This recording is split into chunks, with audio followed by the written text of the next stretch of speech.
Oi, hello everybody, I am Snow. Welcome back to another one of my drawing tutorials.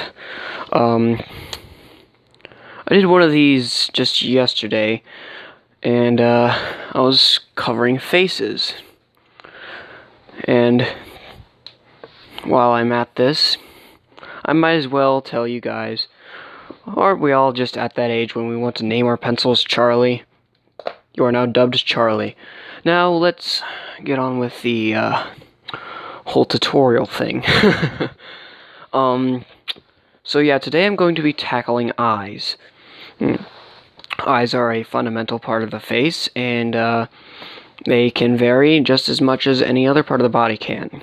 Sometimes a lot more if you're talking cartoonish styles. But usually cartoonish style eyeballs can vary greatly from realistic eyeballs. Because, like, realistically, you can do stuff like this. That looks generally more realistic than something. That right there looks generally more realistic than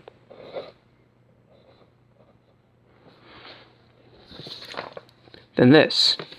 I don't know. There's a lot of aspects to eyeballs that can make them different. Like if you watch something like Naruto, you can learn how to draw the Sharingan or the Rinnegan, which those are generally simple. Mangekyo Sharingan designs are a lot more complex.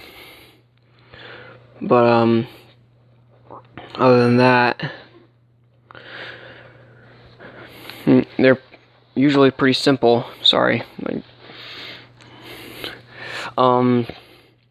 Now, how to really know how to draw an eye, I usually start with the top part.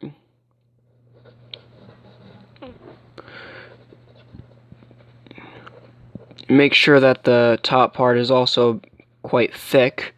Even I forget this part. This is because eyes have eyelashes, even boys have those. Now,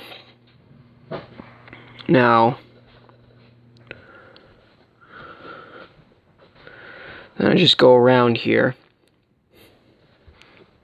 And it can be like straight or curved.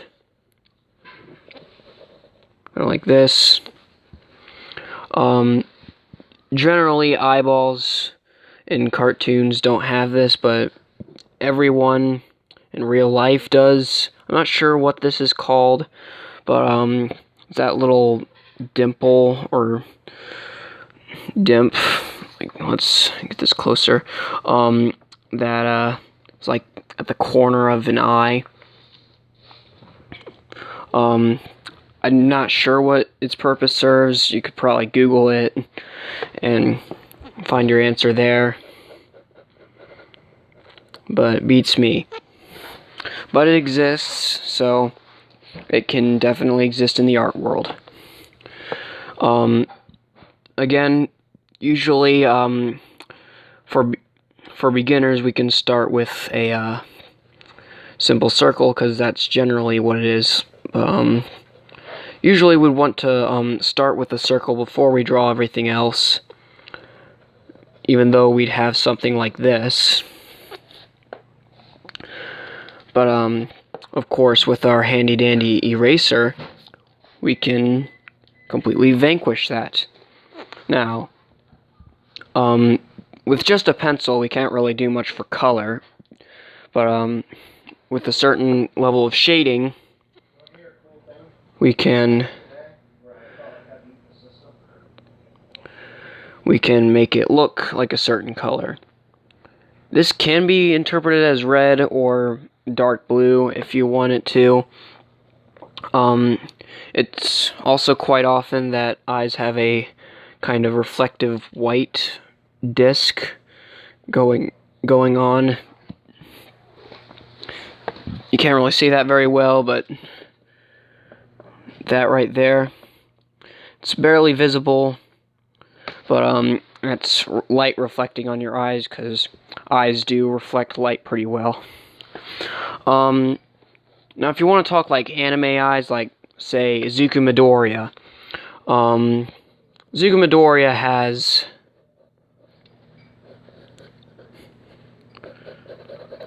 eyes that look like that. Well, more specifically, eyes that look like kind of like this. This is probably not the best tutorial in the world. There's better ways to do this.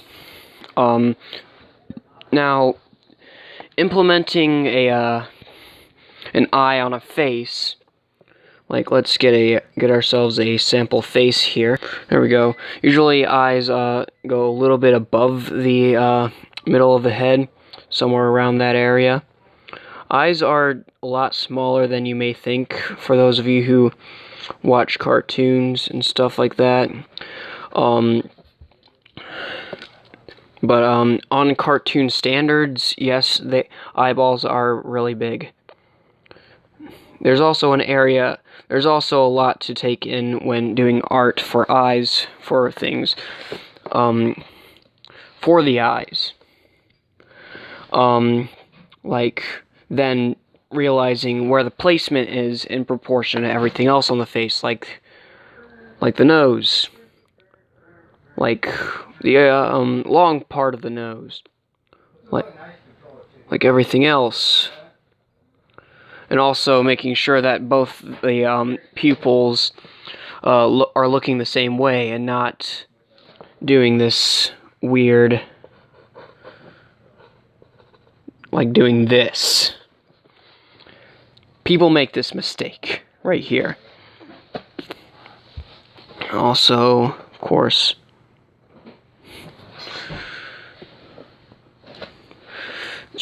sorry, it's hard to see.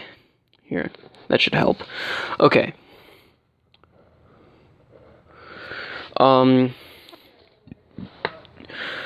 There's other aspects to eyes to take into account. There's a lot of times these little wrinkly places that we see on, like, near the eye, that takes in with the nose. Shading parts. We could even give ourselves something like that. This is not a video on like other aspects of the face. It's a video on eyes, but if you want to work with eyes, knowing what goes with the eyes is definitely a good thing to take into account. Now, if you want more cartoony ways to draw eyes, like angry eyeballs, like this, and then create like this huge fire in the eyes. Sorry, it's still not visible, but I'm trying. There we go. Now we've got a really angry, cartoony eye. Or just simple, little smiley eyes. And a smiley face to go with that. Simple, yet it can still be effective even in the more realistic of cartoons. Trust me, if you're trying to implement realism in a cartoon, even adding just cartoony aspects to it can make it really humorous and unexpected. But that's all I have for today. Tomorrow will be a little bit different, or next time at least. I will actually not really be doing a tutorial, less I'll be doing a, just me simply drawing a picture or something. Those of you who want to continue learning, well, I've got another video on here that does basic face shapes. But that's all for me today. Peace.